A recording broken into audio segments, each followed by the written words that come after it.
Hello learners, आप सभी लोगों का आपके अपने यूट्यूब चैनल लर्न डेली 6 1 पर स्वागत है। आज हम लोग इस प्लेटफॉर्म पर बहुत दिनों बाद मिल रहे हैं, तो आज हम लोग पढ़ने वाले हैं अधिगम से संबंधित क्वेश्चंस। जितने भी अधिगम से संबंधित क्वेश्चन बनते हैं, टॉप 50 क्वेश्चन को हमने लिया है, जो सभी टीचिंग एग्जामों के लिए बहुत ही महत्वपूर्ण है। तो चलिए हम लोग चलते हैं अपने टॉपिक पर। आई होप आप लोगों की पढ़ाई ज़बरदस्त चल रही होगी, आप लोग बेहतरीन ढंग से अपनी पढ़ाई कर रहे होंगे। तो चलिए हम लोग अपने क्वेश्चन पे चलते हैं। पहला क्वेश्चन है, अंतर्दृष्टि द्वारा सीखने की व्याख्या किसके द्वारा की गई है? अंतर्दृष्टि द्वारा सीखने की व्याख्या किसके द्वारा की गई है? अंतर्दृष्टि अर्थात सूझ। तो सूझ द्वारा सीखने की व्याख्या या सूझ के द्वारा अधिगम का नियम किसने दिया हुआ था? कोहलर ने दिया हुआ था। कोहलर कौन थे? गेस्टाल्टवादी। तो अंतर्दृष्टि द्वारा सीखने की व्याख्या किसके द्वारा की गई है? गेस्टाल्टवादियों के द्वारा की गई है। इसमें गेस्टाल्टवादी कौन कौन थे? कोहलर, कुफ्का, वर्दीमर। गेस्टाल्टवाद के संस्थापक कौन थे? वर्दीमर थे। तो ये लोग कौन थे? ये लोग थे गेस्टाल्टवादी, जो समस्या के पहले इनका अधिगम का नियम था कि पूरी समस्या को पहले देखा जाए, मतलब समग्र प्रॉब्लम को देखा जाए, उसके बाद उसका हल किया जाए। तो ये था अंतर्दृष्टि द्वारा सीखने की व्याख्या। अंतर्दृष्टि द्वारा सीखने की व्याख्या किसके द्वारा की गई? गेस्टाल्टवादियों के द्वारा दी गई। फिर नेक्स्ट क्वेश्चन है, सूझ द्वारा सीखने के सिद्धांत का प्रतिपादन किसके द्वारा किया गया? देखिए, अंतर्दृष्टि ऊपर दिया गया, उसको सूझ भी बोल सकते हैं। सूझ द्वारा सीखने का सिद्धांत किसने दिया? कोहलर ने दिया। कोहलर कौन थे? कोहलर भी गेस्टाल्टवादी ही थे, जिन्होंने चिंपैंजी पर प्रयोग किया हुआ था। किस पर किया था? चिंपैंजी पर दिया था। सूझ का नियम दिया था, जिसमें छड़ी बॉक्स समस्या थी। नेक्स्ट क्वेश्चन है हम लोगों का, क्वेश्चन नंबर थर्ड, प्रचलित योजनाओं में नई जानकारी जोड़ने को किस नियम से जाना जाता है? क्या है क्वेश्चन? प्रचलित योजनाओं में नई जानकारी जोड़ने को किस नियम से जाना जाता है? किससे जाना जाता है? आत्मसात्करण। क्या होता है? एकोमोडेशन एंड एसिमिलेशन, समायोजन और समावेशन। जब हम किसी जानकारी को एज इट इज ग्रहण कर लेते हैं या उसको अपने माइंड में सेट कर लेते हैं, तो क्या होता है? समावेशन होता है। लेकिन अगर जानकारी में हम लोग कुछ और ऐड करके या कुछ संशोधन करके अपनी जानकारी में उसको जोड़ते हैं, तो वो क्या कहलाता है? समायोजन कहलाता है। क्वेश्चन नंबर फोर्थ है, नवीन जानकारी को शामिल करने के लिए वर्तमान स्कीमा में बदलाव की प्रक्रिया क्या कहलाती है? ऊपर देखिए, हमने आप लोगों को बताया कि जब हम लोग किसी जानकारी में, किसी सूचना में या इन्फॉर्मेशन में कुछ संशोधन करते हैं, उसके बाद उसको हम लोग एक्सेप्ट करते हैं, तो वो क्या होता है? समायोजन होता है। लेकिन अगर हम लोग जानकारी को एज इट इज जैसी है वैसी ही ग्रहण कर लेते हैं, तो वो क्या होती है? वो समावेशन कहलाती है। ये सब किसके समायोजन, समावेशन, ये सब किसके नियम से हैं? किसके जो है सिद्धांत से हैं? ये है पियाजे के सिद्धांत से हैं। क्वेश्चन नंबर फिफ्थ है, कोहलर किस सिद्धांत से संबंधित है? कोहलर किस सिद्धांत से संबंधित है? तो कोहलर ने कौन सा सिद्धांत दिया था? अधिगम का सिद्धांत दिया था। कोहलर हो गए, थांडाइक हो गए, स्किनर हो गए, ये लोग कौन थे? इन लोगों ने अधिगम का सिद्धांत दिया था। तो कोहलर किस सिद्धांत से संबंधित है? अधिगम के सिद्धांत से। कौन सा सिद्धांत दिया था? सूझ का सिद्धांत दिया हुआ था। क्वेश्चन नंबर 6 है, राजू खरगोश से डरता था। क्वेश्चन को ध्यान से पढ़िएगा। राजू खरगोश से डरता था। शुरू में खरगोश को राजू से काफी दूर रखा गया। आने वाले दिनों में हर रोज खरगोश और राजू के बीच की दूरी कम कर दी गई। पहले तो राजू और खरगोश को दूर दूर रखा जाता था, लेकिन फिर दोनों को पास कर दिया गया। उनके बीच की दूरी कम कर दी गई। अंत में राजू की गोद में खरगोश को रखा गया और राजू खरगोश से खेलने लगा। यह प्रयोग किस सिद्धांत का उदाहरण है? तो यह प्रयोग किस सिद्धांत का उदाहरण है? शास्त्रीय अनुबंधन का सिद्धांत। किसका है? शास्त्रीय अनुबंधन का सिद्धांत। किसने दिया था इस सिद्धांत को? पैलोव ने दिया था। कुत्ते पर प्रयोग किया हुआ था उन्होंने। कुत्ते की लाल ग्रंथि में ऑपरेशन करके बीकर लगाया था कि जो है, जो भोजन और घंटी में जो उन्होंने अनुबंधन किया था, लार टपकता था उसके लिए। तो ये किस सिद्धांत से है? शास्त्रीय अनुबंधन सिद्धांत से। क्वेश्चन नंबर 7 था, अभिक्रमायोजित अधिगम का प्रत्यय किसके द्वारा दिया गया था? अभिक्रमायोजित या मशीनीकरण से तात्पर्य कुछ भी पूछे तो वो किसके द्वारा, कौन दिया था? स्किनर ने दिया था। अगर पूछता है कि यूट्यूब से शिक्षा हम लोग जो ग्रहण करते हो किस सिद्धांत से है, तो वो भी स्किनर से ही होगा। अभिक्रमायोजित अधिगम का तात्पर्य स्किनर से लिया जाएगा। आंशिक पुनर्वलन सतत पुनर्वलन की अपेक्षा क्या होता है? अधिक अच्छा प्रभावी होता है या कम प्रभावी होता है? तो आंशिक पुनर्वलन जो होता है वो सतत पुनर्वलन की अपेक्षा अधिक प्रभावी होता है। आंशिक पुनर्वलन मतलब थोड़ा सा पुनर्वलन, मतलब कभी कभी। सतत मतलब लगातार पुनर्वलित करना। अगर आप किसी बच्चे को लगातार पुनर्वलित कर रहे हैं या लगातार आप उसको पुरस्कार दिए जा रहे हैं, तो उसकी महत्ता उसके लिए कम हो जाएगी। लेकिन अगर बच्चे को आप कभी कभी पुनर्वलित करते हैं तो उसके अंदर उत्साह बना रहेगा। तो क्या होता है, आंशिक पुनर्वलन जो होता है वो शतक पुनर्वलन की अपेक्षा अधिक प्रभावी होता है। अपने नेक्स्ट क्वेश्चन है, अपने आसपास के वातावरण के साथ सामंजस्य बिठाने की क्षमता से बुद्धिमत्ता का संबंध जोड़ने वाले मनोवैज्ञानिक कौन थे? सारे क्वेश्चन बहुत ही महत्वपूर्ण हैं। अपने आसपास के वातावरण के साथ सामंजस्य बिठाने की क्षमता से बुद्धिमत्ता का संबंध जोड़ने वाले वैज्ञानिक कौन थे? जीन पियाजे थे। उन्होंने कहा ना कि बालक एक नन्हा वैज्ञानिक होता है और वो अपने ज्ञान की रचना स्वयं करता है। क्वेश्चन नंबर 11th है, सीखने में प्रयास व भूल के सिद्धांत का प्रतिपादन किसके द्वारा किया था? ये क्वेश्चन तो रटा रटाया सबको ही लगभग पता होगा। तो किसने दिया था सीखने में प्रयास एवं भूल का सिद्धांत? थॉर्नडाइक ने दिया था। थॉर्नडाइक ने किस पर प्रयोग किया था? बिल्ली पर किया था, बिल्ली, भूखी बिल्ली पर किया था। ठीक। क्वेश्चन नंबर 12 है, ध्यान आकर्षित होने की प्रमुख भूमिका होती है क्या? हमारा ध्यान किसी की तरफ आकर्षित होता है या किसी वस्तु की तरफ आकर्षित होता है तो उसकी प्रमुख भूमिका क्या होती है, क्यों आकर्षित होता है? उद्दीपक की तीव्रता के कारण। किसके कारण? उद्दीपक की तीव्रता, स्टिमुलस की तीव्रता के कारण। किसी भी चीज़ पर अगर हमारा ध्यान जाता है तो वो हमें अपनी ओर आकर्षित करती है, क्योंकि उसमें कुछ अनोखा होता है। जैसे किसी फूल की तरफ ध्यान चले जाना या किसी, आप कहीं पर जा रहे हो तो कुछ अलग जो दिखे उसकी तरफ ध्यान चले जाना, तो क्या होता है वो उद्दीपक की तीव्रता के कारण उसमें कुछ अलग होता है, इसलिए हमारा ध्यान उधर जाता है। फिर क्या है नेक्स्ट क्वेश्चन, संबद्ध प्रतिक्रिया सिद्धांत में पावलोव ने किस पर प्रयोग किया था? तो किस पर प्रयोग किया था? कुत्ते पर प्रयोग किया था। और उन्होंने कुत्ते के साथ क्या किया था? कुत्ते की किस ग्रंथि का ऑपरेशन किया था? उन्होंने कुत्ते की पैराटिड ग्रंथि का ऑपरेशन करके बिकर लगाया हुआ था, जिससे लार का स्राव हो तो पता चले कि कितना लार का स्राव हो रहा है। क्वेश्चन नंबर 14 है, सीखने का क्लासिकल कंडीशनिंग सिद्धांत किसके द्वारा प्रतिपादित किया गया? सारे सिद्धांतों के बहुत सारे नाम हैं और एग्जाम में हर बार जो है नाम बदल बदल करके पूछ लेता है, इसलिए सारे नामों को जानना बहुत ही जरूरी है। जैसे पावलोव का हो गया क्लासिकल कंडीशनिंग, शास्त्रीय अनुबंधन, ये सारे क्या है, पावलोव के सिद्धांत के नाम हैं। तो सीखने का क्लासिकल कंडीशनिंग सिद्धांत किसके द्वारा प्रतिपादित किया गया था? पावलोव के द्वारा। किसके द्वारा क्रिया प्रसूत अनुकूलन सिद्धांत का प्रतिपादन किया गया? क्या है? क्रिया प्रसूत अनुकूलन सिद्धांत का प्रतिपादन किसके द्वारा किया गया था? स्किनर के द्वारा किया गया था। किसके द्वारा? स्किनर के द्वारा किया गया था। स्किनर ने किस पर प्रयोग किया था? चूहे पर प्रयोग किया था। किस पर प्रयोग किया हुआ था? चूहे पर किया था। क्वेश्चन नंबर 16 है, जब वयस्क सहयोग से सामंजस्य कर लेते हैं, जब वयस्क क्या है, सहयोग से सामंजस्य कर लेते हैं, तो वे बच्चे के वर्तमान स्तर के प्रदर्शन को संभावित क्षमता के स्तर के प्रदर्शन की तरफ प्रगति क्रम को सुगम बनाते हैं। उसे क्या कहा जाता है? उसे क्या कहेंगे? समीपस्थ विकास का क्षेत्र। क्या कहलाता है? जेडपीडी कहलाता है। जेडपीडी। आई होप हाँ, आप सारे लोगों ने जेडपीडी के बारे में पढ़ा होगा, वाइगॉस्की का सिद्धांत पढ़ा होगा, तो आप लोगों ने जेडपीडी जरूर जानते होंगे, जोन ऑफ प्रॉक्सिमल डेवलपमेंट। मतलब बालक की क्षमता खुद से करने की यहाँ तक की होती है, लेकिन अगर उसे हेल्प मिल जाए तो उसकी जो संभावित क्षमता होती है यहाँ तक कि वो वहाँ तक पहुँच सकता है, उस लक्ष्य को प्राप्त कर सकता है जो वो बिना हेल्प के नहीं प्राप्त कर सकता। तो वही क्या कहलाता है, बच्चा यहाँ तक खुद से कर लिया और उसके बाद यहाँ से यहाँ उसको अगर आपकी मदद मिल जाती तो वही होता है जेडपीडी। यही होता है ZPD, zone of proximal development, समीपस्थ विकास का क्षेत्र। जो वो किसी एमकेओ मोर नॉलेजेबल पर्सन की सहायता से, या कोई भी हो सकता है उसका सहपाठी हो सकता है, उसके माता पिता या गुरु, कोई भी जिस किसी की सहायता से भी जेडपीडी को प्राप्त करता है वही होता है उसका एमकेओ। तो क्या होता है, जो है जब वो अब बच्चे के वर्तमान स्तर के प्रदर्शन को संभावित क्षमता के स्तर के प्रदर्शन की तरफ प्रगति क्रम को सुगम बनाते हैं, तो उसे क्या कहा जाता है? जेडपीडी कहा जाता है, समीपस्थ विकास का क्षेत्र।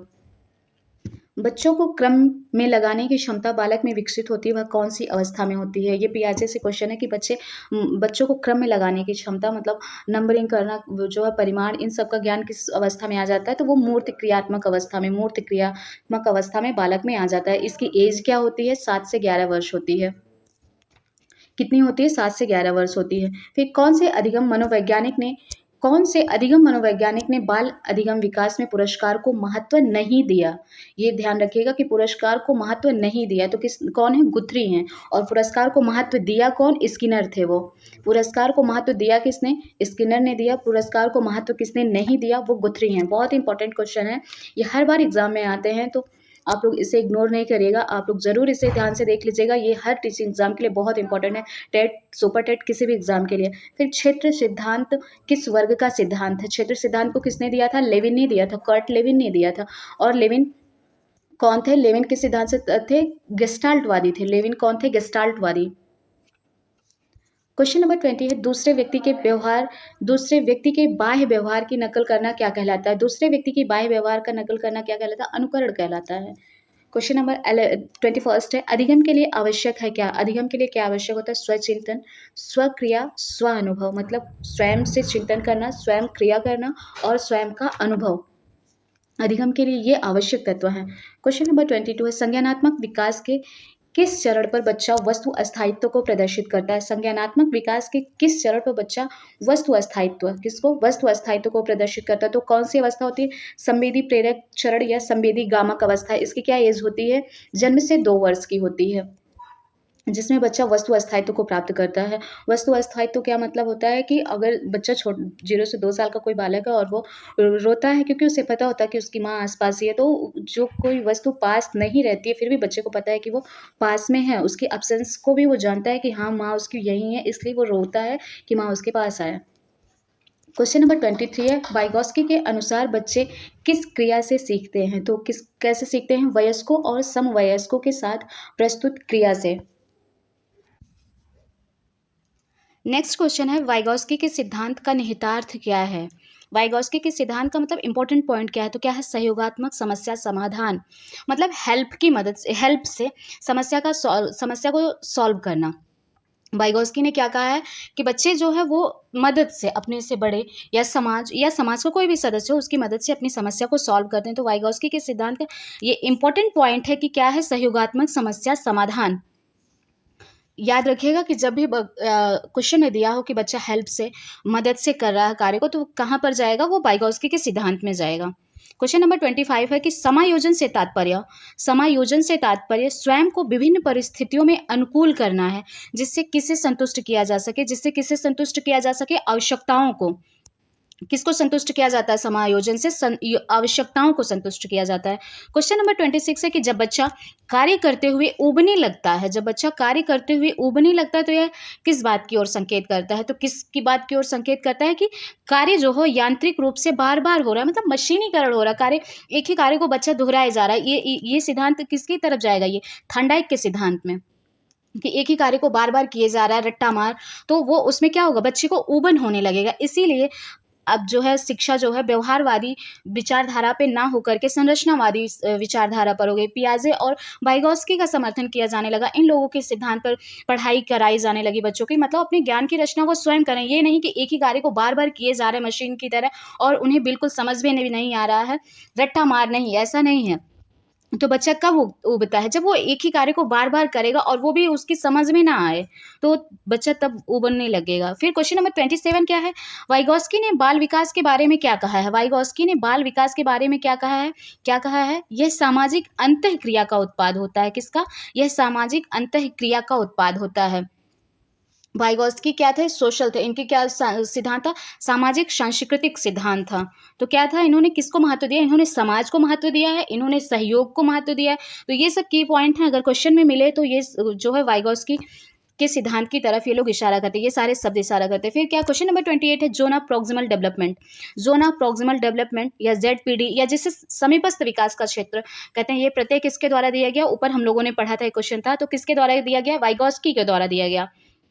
क्वेश्चन नंबर 29, वह कौन सी अवस्था होती है जब बच्चा तार्किक रूप से वस्तुओं और घटनाओं के विषय में चिंतन प्रारंभ कर देता है? तो वो कौन सी अवस्था होती है? मूर्त संक्रियात्मक अवस्था होती है। कौन सी अवस्था होती है? मूर्त संक्रियात्मक अवस्था। मतलब जब बच्चे में लॉजिक आने लगता है। और अतार्किक चिंतन की अवस्था कौन सी होती है? वो औपचारिक अवस्था होती है। 11 वर्ष से ऊपर की अवस्था अमूर्त चिंतन की अवस्था जिसे कहते हैं। लेकिन अतार्किक अवस्था, तार्किक रूप से बच्चा कब चिंतन करने लगता है? मूर्त संक्रियात्मक अवस्था। मतलब जब बालक 7 से 11 वर्ष का होता है, तो वो जो वस्तुओं को देखता है उसके पीछे लॉजिक लगाना सीखने लगता है वो। क्वेश्चन नंबर 30 है कि जीन पियाजे के द्वारा परिभाषित चरण जिसमें ज्ञानात्मक विकास की शुरुआत शिशु द्वारा अपनी संवेदना एवं गतिविधियों का इस्तेमाल दुनिया को समझाने के साथ होती है, वह कौन सी अवस्था कहलाती है? कैसे? संवेदना एवं गतिविधियों, ये संवेदना, ये सब की पॉइंट है जिनको देख करके आप समझ सकते हैं क्वेश्चन के किस ऑप्शन की ओर इशारा कर रहा है। तो क्या है? संवेदना गतिविधि के माध्यम से बच्चा कब सीखता है? तो संवेदी मोटर अवस्था, जब वो संवेदी गामक अवस्था, मतलब 0 से 2 वर्ष में जब बालक होता है, तो वो अपनी इंद्रियों के माध्यम से कार्य करता है। हर एक कार्य को देखिए वो अपनी इंद्रियों की मदद से करता है। उसको कोई भी खिलौना रहेगा उसको मुँह में डाल लेना, हर एक कार्य के लिए रोना, उसको भूख लगी है तो रोना, नींद आ रही है तो रोना, कोई दिक्कत है तो रोना, हर कार्य के लिए वो अपनी इंद्रियों का इस्तेमाल करता है। किसी भी वस्तु को घसीट लेना, बिस्तर पे खिलौने पड़े तो उसको खींचना, ये सब क्या है, सब कार्य इंद्रियों के माध्यम से करता है। तो कौन सी अवस्था होती है? जन्म से 2 वर्ष की अवस्था, जिसे संवेदी गामक अवस्था कहते हैं। पियाजे की पहली अवस्था है, पियाजे के सिद्धांत की पहली अवस्था है। फिर 31st क्या है? अधिगम के निम्न सिद्धांतों में से किस में प्रतिक्रिया होने में पुनर्बलन दिया जाता है? क्वेश्चन को ध्यान से देखिएगा, क्या है, किस में प्रतिक्रिया होने में पुनर्बलन। अब पुनर्बलन से आप किस में, किस सिद्धांत की ओर जाएंगे आप लोग? पुनर्बलन से मतलब है क्रिया प्रसूत का सिद्धांत। किसका? क्रिया प्रसूत का सिद्धांत। और क्रिया प्रसूत सिद्धांत किसने दिया हुआ था? स्किनर ने दिया था। अगर उद्दीपक की बात करें तो वो किसके तरफ जाएगा? वो पावलोव की तरफ जाएगा। लेकिन अगर पुनर्वलन की बात कर रहा है तो वो क्रिया प्रसूत सिद्धांत अर्थात स्किनर के सिद्धांत की तरफ इशारा कर रहा है। फिर 32 है, अधिगम सर्वोत्तम होगा कब? अधिगम सर्वोत्तम कब होता है? जब वृद्धि होगी, जब अनुशासन होगा, या जब अभिप्रेरणा होगी, या जब अभिवृद्धि होगी। तो अधिगम सबसे अच्छा कब होगा? जब अभिप्रेरणा होगी। कब होगी? अभिप्रेरणा। बच्चा अभिप्रेरित होगा, सेल्फ मोटिवेटेड होगा पढ़ने के लिए, तब अधिगम अच्छा होगा। आप बच्चे को उसके बिना प्रेरणा के नहीं सिखा सकते। अगर बच्चा पढ़ने के लिए तैयार नहीं है, अभिप्रेरित नहीं है, तो आप उसे नहीं पढ़ा जा सकते हैं। कितनी भी अच्छी गतिविधि हो आपकी, कितनी भी अच्छी आपने शिक्षण विधि यूज की हो, कुछ भी हो, लेकिन अगर बच्चा सेल्फ मोटिवेटेड नहीं है पढ़ने के लिए तो आप उसे नहीं पढ़ा सकते हैं। इसलिए अधिगम सर्वोत्तम कब होगा? जब अभिप्रेरणा होगी।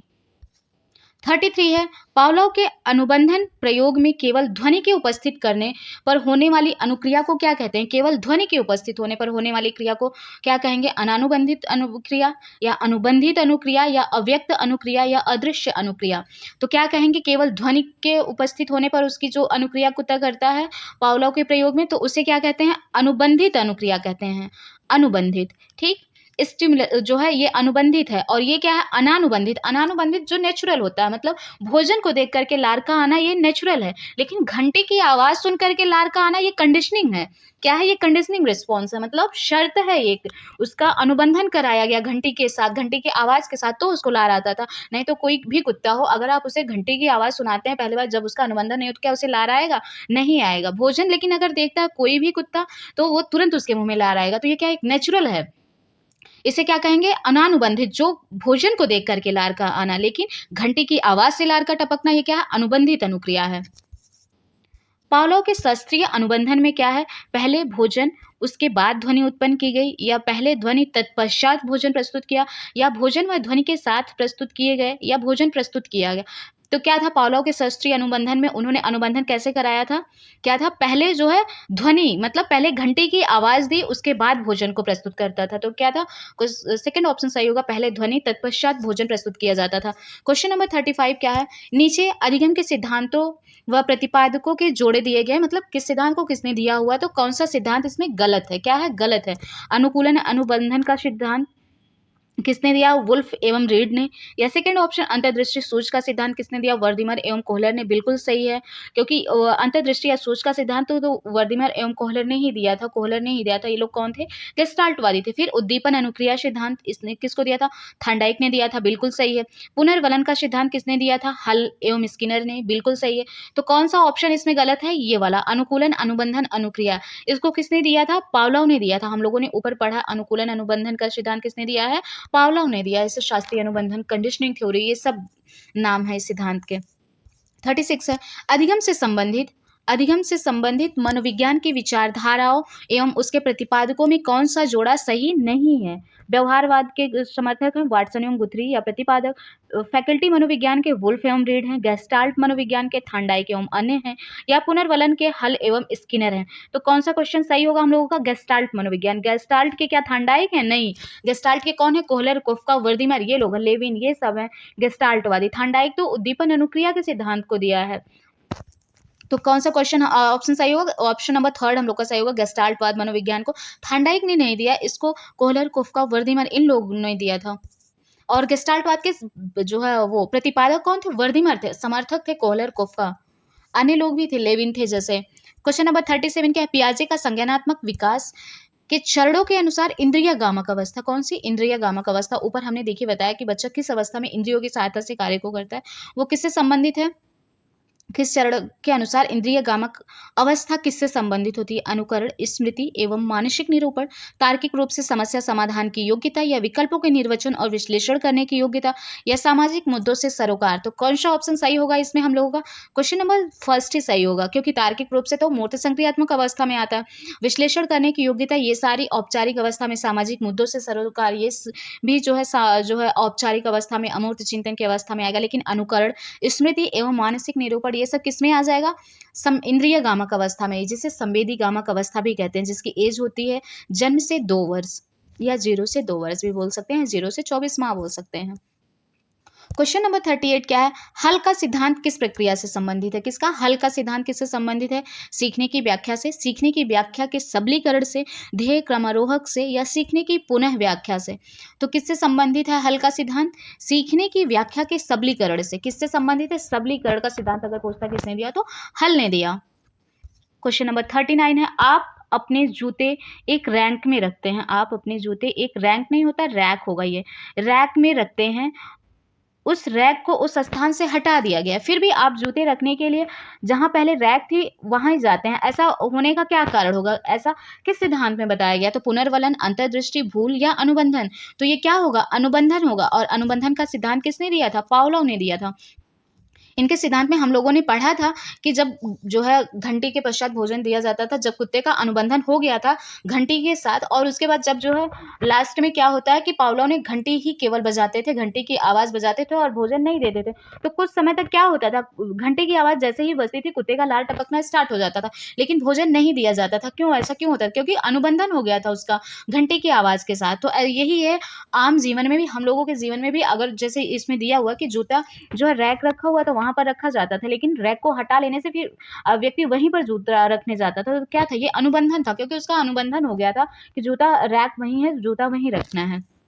आई होप आप लोगों को समझ आ रहा होगा। फिर क्वेश्चन नंबर 40 क्या है? अभिक्रमित। अब देखिए हमने आपको क्या बताया, अभिक्रमित से क्या तात्पर्य? अभिक्रमित शब्द स्किनर के सिद्धांत की ओर इशारा करता है। अभिक्रमित अधिगम सामग्री में व्यक्ति विभिन्नता को ध्यान में रखा जाता है। इसकी पुष्टि इस बात से होती है कि क्या है कि जो है अभिक्रमित अधिगम सामग्री में व्यक्ति विभिन्नता को ध्यान में रखा जाता है। इसकी पुष्टि किस बात से होती है? विद्यार्थी अपनी गति से सीख सकते हैं, सामग्री बहुत रोचक होती है, सामग्री को आसान ढंग से प्रस्तुत किया जाता है, सामग्री बहुत आकर्षक होती है। तो इसका कौन सा ऑप्शन सही होगा? विद्यार्थी अपनी गति से सीखता है। व्यक्तिगत विभिन्नता का क्या तात्पर्य होता है? कि हर व्यक्ति में कुछ ना कुछ स्पेशल होता है, हर व्यक्ति अपनी क्षमता के अनुसार सीखता है। तो क्या है? व्यक्ति अपनी गति से सीखता है। क्वेश्चन नंबर 41 क्या है? शिक्षण अधिगम प्रक्रिया को प्रारंभ करने से पहले एक कुशल अध्यापक को क्या करना चाहिए? छात्र को दंडित करना चाहिए? बिल्कुल नहीं। चुटकुले सुनाने चाहिए? नहीं। अधिगम परिस्थितियां उत्पन्न करनी चाहिए या आराम करना चाहिए? तो क्या है? शिक्षण अधिगम प्रक्रिया को प्रारंभ करने से पहले अधिगम परिस्थितियां उत्पन्न करनी चाहिए। ऐसा माहौल, ऐसा वातावरण बनाना चाहिए कि बच्चा उसमें पढ़ने के लिए तत्पर हो सके। बच्चे को प्रेरित करना चाहिए, बच्चे की रुचि जागृत करनी चाहिए, बच्चे के पूर्व ज्ञान से जोड़ना चाहिए, तब बच्चा पढ़ने के लिए अभिप्रेरित होगा, बच्चा माहौल बनेगा तब बच्चा पढ़ेगा। ये नहीं कि आप क्लास में जाते ही तुरंत टॉपिक स्टार्ट कर दीजिए तो बच्चा बिल्कुल नहीं पढ़ेगा, उसे बिल्कुल समझ नहीं आएगा। क्वेश्चन नंबर 42 क्या है? एलेक्सिया क्या है? एलेक्सिया, डिसलेक्सिया आप लोगों ने पढ़ा होगा, एलेक्सिया के बारे में भी जानते होंगे। तो एलेक्सिया क्या होता है? पढ़ने की अक्षमता, लिखने की अक्षमता, या सुनने की अक्षमता, या सीखने की अक्षमता। तो एलेक्सिया क्या होता है?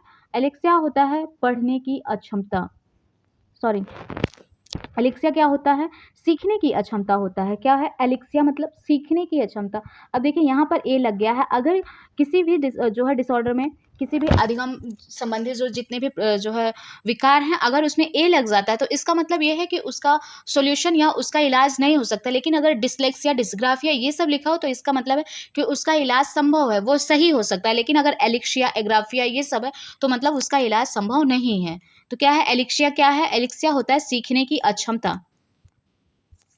क्वेश्चन नंबर 43 है कि निम्नलिखित में से कौन सा शिक्षक से संबंधित अधिगम को प्रभावित करने वाला कारक है?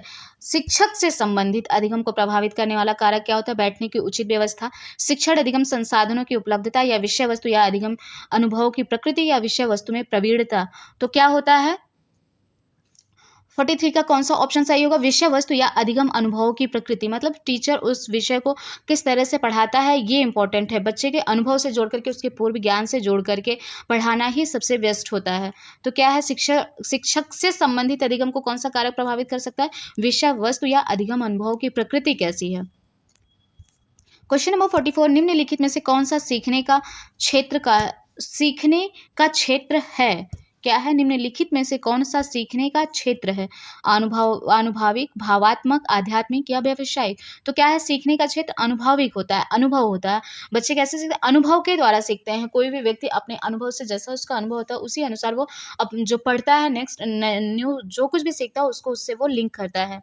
फिर क्या 45, क्या है? अधिगम अंतर्निष्ठ विधि शीर्षक दिया गया है किसके द्वारा? अधिगम अंतर्निष्ठ विधि शीर्षक किसके द्वारा दिया गया? डेलार्स कमीशन, कोठारी कमीशन, डकार कमीशन या विश्वविद्यालय? तो किसके द्वारा दिया गया है? डेलार्स कमीशन के द्वारा दिया हुआ। सारे ही क्वेश्चन बहुत इंपॉर्टेंट है। तो किसके द्वारा दिया गया है? डेलार्स कमीशन के द्वारा अंतर्निष्ठ विधि शीर्षक दिया गया है। क्वेश्चन नंबर 46 क्या है?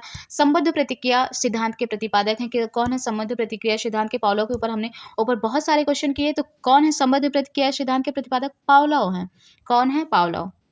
क्वेश्चन नंबर 47 है, संकेत अधिगम के अंतर्गत सीखा जाता है क्या? पारंपरिक अनुकूलन, मनोविज्ञान, वातावरण या मनोदैहिक? तो क्या सीखा जाता है? पारंपरिक अनुकूलन। संकेत अधिगम के अंतर्गत क्या सीखा जाता है? पारंपरिक अनुकूलन। क्वेश्चन नंबर 48 है, निम्नलिखित में से कौन सी सीखने की प्रक्रिया का परिणाम नहीं है? अभिवृत्ति, संकल्पना, ज्ञान या परिपक्वता? तो सीखने की प्रक्रिया का परिणाम नहीं है, तो क्या नहीं है? परिपक्वता नहीं है, क्योंकि परिपक्वता सीखने की वस्तु नहीं होती। सीखने ये ऐसा नहीं है कि परिपक्वता को सिखाया जाता है किसी क्लास में, किसी स्कूल में। परिपक्वता व्यक्ति में स्वतः ही आती है। कोई कोई व्यक्ति बहुत बड़े हो जाते हैं फिर भी परिपक्व नहीं होते, और कोई कोई बच्चे, कोई कोई लोग होते हैं, कोई भी व्यक्ति होता है छोटी सी उम्र में भी बहुत मैच्योर हो जाता है। तो परिपक्वता क्या होती है? ये सिखाने की वस्तु नहीं, परिस्थितियाँ उत्पन्न, जो परिस्थितियाँ होती है या कुछ एज होता है जो व्यक्ति में उत्पन्न करती है, परिपक्वता आती है। 49, क्या निम्नलिखित में से कौन सी प्राकृतिक अभिप्रेरणा का उदाहरण नहीं है? हम लोगों ने अभिप्रेरणा को पढ़ा है कि एक होती है अर्जित और एक होती है जन्मजात। तो प्राकृतिक मतलब जन्मजात अभिप्रेरणा या नेचुरल अभिप्रेरणा का उदाहरण नहीं है। प्यास, प्रतिष्ठा, सुरक्षा या भूख? तो क्या नहीं है? प्रतिष्ठा नहीं है। प्रतिष्ठा कैसी प्रेरणा है? अर्जित प्रेरणा है, जिसको हम लोग अर्जित करते हैं। लेकिन प्यास, सुरक्षा, भूख ये सब हम लोगों की जन्मजात अभिप्रेरणा होती है। क्वेश्चन नंबर 50 है और लास्ट क्वेश्चन है ये, रॉबर्ट गेने ने अधिगम की कितनी परिस्थितियां बताई हैं? तो रॉबर्ट गेने ने कितनी बताई थी? 8 बताई थी। सबसे निचला क्या है? संकेत अधिगम, और सबसे ऊपर क्या था? समस्या समाधान। तो रॉबर्ट गेने का क्वेश्चन पूछ लेता है, सीरियल में लगाने को पूछ लेता है कि कौन सी स्टेज के बाद कौन सी जो है श्रृंखला है। इस तरह से इन्होंने अधिगम की कितनी परिस्थितियां बताई थी? 8 परिस्थितियां बताई थी। ये हो गए अधिगम से संबंधित मोस्ट 50 क्वेश्चन थे जो एग्जाम के लिए बहुत ही महत्वपूर्ण। आई होप आप लोगों को जो है क्वेश्चन अच्छा लगा होगा। तो अगर आप लोगों को क्वेश्चन अच्छा लगा होगा तो आप लोग कमेंट बॉक्स में कमेंट जरूर करिएगा। साथ ही साथ वीडियो को लाइक, शेयर, सब्सक्राइब जरूर करिएगा। हम लोग साइकोलॉजी के एक एक टॉपिक से इंपॉर्टेंट सारे क्वेश्चन को एक एक वीडियो में कवर करेंगे। आज के लिए बस इतना ही। Thank you so much.